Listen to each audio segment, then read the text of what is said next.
I was watching some old Michelle Houellebecq interview, and old mate Michelle said he was talking about getting interviewed, and he said, I'm paraphrasing, but whenever someone asks me about myself, I immediately start lying. And remember, I heard that and I was like, booyah, Michelle, you fucking nailed it. I do that as well. Why the fuck? Why the fuck do we do that? Of course, there's situations where you have to talk about the weather, you know, people you kind of like, you have to keep it all above board and surface level with. It's not you're not on a fucking pill at a rave. You can't divulge deep, dark shit to certain people in certain situations. Fair enough. But then in other situations, when there's no reason for me to bend the truth or to just not be honest, I am on a pill. I am at a rave. I'm with cool people. They're seemingly being open and honest with me. And then I end up responding to them as like an approximation of myself. And what's fucking weird is that I'm not trying to fucking lie. I'm not trying to bend the truth. I'm not trying to be different. But what the words coming out of my mouth don't sound like the doesn't sound like the person inside my head. Do you know what I mean? It's fucking strange. Like the subconscious or like the inner voice is like the dude on the couch. Kind of like that sitcom, The Royal Family from the UK. Jim Royal, this fat, unemployed layabout sitting on the couch, know it all, shitting on everyone on the TV and stuff like that, and kind of like the boisterous, loud voice calls it how it is, feels honest. And so that's kind of that the inner voice. But then the consciousness is like the square who has to like get dressed and go out into the world. And the square doesn't do a good job of translating the Jim Royal voice inside my head.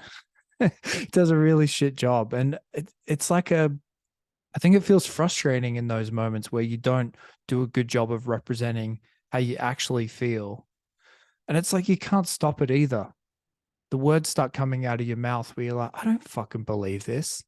This is just like me filling the air with something that sounds about right, as opposed to what I actually feel. And yeah, and then you try and change course. You're like, oh, let's try and get back to what I actually meant, and you overcorrect. You're like, no, that's not right either. So I don't know.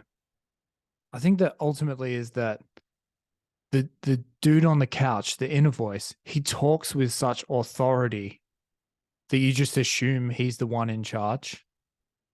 Where you're like, well, he knows what's going on. He's authoritative. He uh there's less no it's just a more direct message from that guy. Whereas the square, the one who has to go out into the world, he seems weak.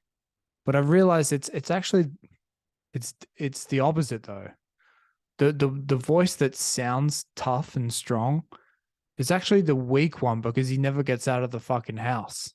He's not used to the pressures of like voicing that stuff in the real world. And then the other guy is actually strong because he's getting up every morning and fucking getting dressed, eating his breakfast, and getting out there and catching the bus and getting it done. So I don't know. I try and respect that. I try and be like, yeah, you're the guy who's getting out there, and like, yeah, there's some value in that. But I just wish the other guy would get off the couch and go out a bit more. I think ultimately that's why I like writing, because that feels a bit more honest. You do tend to sometimes write some shit. You have to, but I find it easier to vanquish. And it's kind of like whenever there's another person or a recording device, the square starts talking shit. So I don't know if anyone's got some ideas about how the fuck you put Jim Royal on the couch on a fucking training regime so he can start voicing his opinions a bit more often. That would be cool. Or maybe I don't want that. Maybe there's a reason he's on the couch inside my brain and not getting out and about, get me into trouble. But we'll see.